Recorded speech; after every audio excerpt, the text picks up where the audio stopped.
आजिज़ और सादे आदमी थे। लोग समझते हैं कि फलाना बंदा बड़ा डाढ़ा है। डाढ़े थे वो, लेकिन अपने नज़रिए के एतबार से, अपनी बात के एतबार से वो डट जाने का मिजाज रखते थे, लेकिन रूटीन में, वज़ादारी में, मेल मिलाप में बड़े हसीन आदमी थे। यानी एक लफ्ज़ वो बोलते थे जब किसी से मिलते थे। मुझसे मुलाकात होती तो मैंने देखा, जैसे ही उनके कमरे में दाखिल हुए तो वो कहते थे बल्ले बल्ले, पीर जी बल्ले बल्ले, मौलाना बल्ले बल्ले। कोई तालिब इल्म आता तो उसे कहते, ये रूटीन में वो मिलने वालों से ये लफ्ज़ बोलते थे। बड़ी शानदार ज़िंदगी गुजारी, बड़ी वज़ादार ज़िंदगी गुजारी, और दीनदार लोगों का उन्होंने कद ऊँचा किया।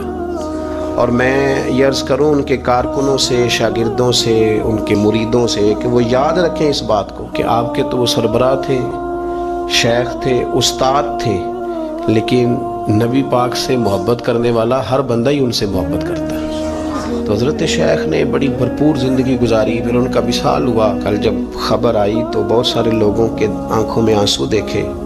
तो चूँकि मेरे ज़हन में भी कुछ बात थी, तो उनका आना जाना, उठना बैठना, मिलना मिलाना, प्यार करना, सादगी, आजिज़ी, मैं बता रहा हूँ कि अभी 1 माह नहीं हुआ मेरी उनसे तफसील से मुलाकात हुई, तो उसमें वो हंसे भी और रोए भी। सारी चीज़ें उसके अंदर मैंने देखी। तो जब मैं लोगों की आंखों में उनके लिए आंसू देखता हूँ, प्यार देखता हूँ, तो फिर मुझे वही बात याद आती है जो वो लोगों से कहते थे। तो मेरा दिल करता है उनसे कहूँ कि हज़रत बल्ले बल्ले, हज़रत मौलाना ख़ादिम हुसैन रज़वी साहब बल्ले बल्ले, शेख बल्ले बल्ले, और हज़रत जी आपकी बल्ले बल्ले। आप आए भी तब भी बल्ले बल्ले, और गए तो फिर भी बल्ले बल्ले। और जिगर मुरादाबादी ने कहा था कि जिगर राहे वफा में नक्श ऐसे छोड़ आया, मैं जिस मंजिल से गुजरा हूँ वो अब तक याद करती। बुजुर्ग आलिम थे हज़रत मौलाना ख़ादिम हुसैन साहब रज़वी। मौलाना ख़ादिम हुसैन रज़वी रहमतुल्लाह अलैह को लोग सिर्फ तहरीक लब्बैक के हवाले से जानते हैं, हालांकि उनका जो कैरियर है वो बहुत पुराना है। मौलाना बुनियादी तौर पर एक उस्ताद थे, एक शेखुल हदीस थे। उनका जो बेसिक कारनामा है वो ये है कि वो दर्जनों नहीं सैकड़ों उलमा के उस्ताद हैं। सैकड़ों उलमा, यानी मैंने सोच समझ के लफ्ज़ का, उन्होंने सैकड़ों लोगों को रसूलुल्लाह का दीन पढ़ाया है, और उनके अब शागिर्दों के शागिर्द भी मदरसों में पढ़ाते हैं। मौलाना एक बड़े गरीब से, सादे से घराने में वो पैदा हुए थे। उन्होंने बड़ी सादा और आखिर तक ज़िंदगी उन्होंने वज़ादारी वाली गुजारी, सादगी वाली गुजारी, हसीन गुजारी। किसी शख्स के, एक होता है किसी के नज़रिए से इख्तलाफ करना, एक होता है किसी के तरीक़े कार से इख्तलाफ करना। कुछ लोगों ने उनके तरीक़े कार से इख्तलाफ किया है, लेकिन उन बंदे का नज़रिया इतना शानदार था कि नज़रिए से किसी ने इख्तलाफ नहीं किया। लोगों ने ये ज़रूर कहा कि ये फ़लानी बात इस तरह हो जाती तो ठीक था, लेकिन ये सब ने कहा कि बंदा बात ठीक करता है। नज़रिए से, फ़िक्र से लोग मुतमईन हो जाएं। किसी जिंदा क्या रहता है? नज़रिया। जिंदा क्या रहता है? नज़रिया।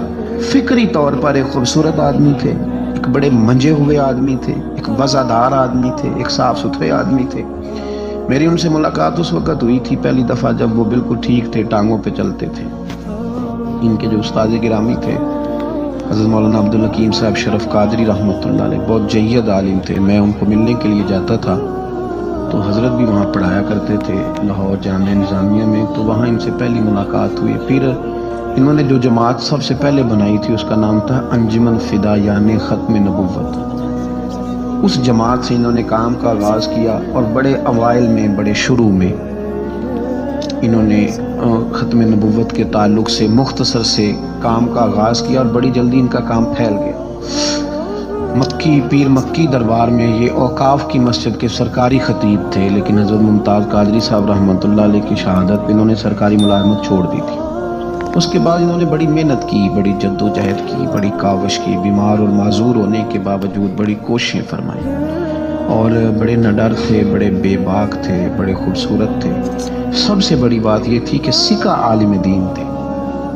जमात में किसी भी सियासी जमात के पास इतना तगड़ा बंदा नहीं जिस तरह के हज़रत मौलाना ख़ादिम हुसैन रज़वी साहब थे। मेरी उनसे तसलसल, जेल जाने से पहले मैं मिला, जेल से आए तो फिर मिला। मैं गरचे उनकी जमात में कभी शामिल नहीं हुआ, लेकिन फ़िक्री तौर पर उनसे चूँकि पहले का एक ताल्लुक़ था। अभी भी 24 अक्टूबर को पिछले महीने की जो वो गुजरात जा रहे थे तो कुछ देर हमारे पास रुके, और देर तक वो बातें करते रहे, और देर तक उनकी मैं बातें सुनता रहा।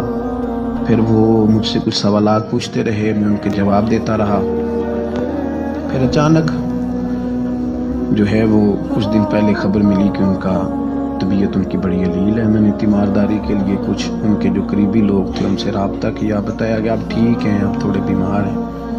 پھر کل اللہ تبارک و تعالیٰ کا فیصلہ قدرت آیا اور تیزی کے ساتھ لوگ اٹھ گئے۔ اس 2020 نے بہت سارے لوگ اہل سنت کے لیے، لیکن اس شخص کا جانا تو زیادہ ہی تکلیف دے گیا۔ دل مائل نہیں ہوا، میں کو ناشتہ نہیں کر پایا طبیعت، اور میں نے پہلی دفعہ فیصلہ کیا تھا میں جمعہ نہیں چھوڑا کرتا۔ سوچا تھا کہ اگر جمعے کے بعد جنازہ ہوا تو جمعہ لاہور جا کے پڑھوں گا، لیکن ان کی نماز جنازہ کل 10 بجے ہے۔ اس طرح کے لوگ کم آتے ہیں دنیا میں، اور شاید ان لوگوں کا وقت بھی تھوڑا ہوتا ہے، اور اللہ پاک شاید ایسے لوگوں کو جلدی ہی اپنی بارگاہ ناز کی طرف لے جاتا ہے۔ ایک شعر جگر مراد آبادی نے کہا تھا کہ جگر راہ وفا میں نقش ایسے چھوڑ آیا، میں جس منزل سے گزرا ہوں وہ اب تک یاد کرتی ہے۔ اور مجھے نا ایک دفعہ کسی شخص نے کہا کہ آپ کے خاندان کا قبرستان کہاں کر کے ہے؟ لوگ لکھنے والے جو لوگ ہوتے ہیں وہ پوچھتے رہتے ہیں کہ اس بندے نے کیا وصیت کی ہے، تحریری والے لوگ۔ تو میں نے انہیں کہا کہ قبر بھی بانی جائے گی۔ تو مجھے کہنے لگے کہ کس طرح کر کے پتہ چلے گا؟ تو میں نے کہا تے اکھاں جدو میٹیاں تو پھر زمانہ مینوں روے، اپنا تے اپنا بیگانہ مینوں روے گا۔ تو جدو نہ میں دسیا میں خارا نوں میں خانے وچ، پھر جام ٹوٹ جان گے میں خانہ مینوں روے گا۔ کئی لک لک رون گے تے کئی بک بک رون گے، گلیاں دا یانا تے سیانا۔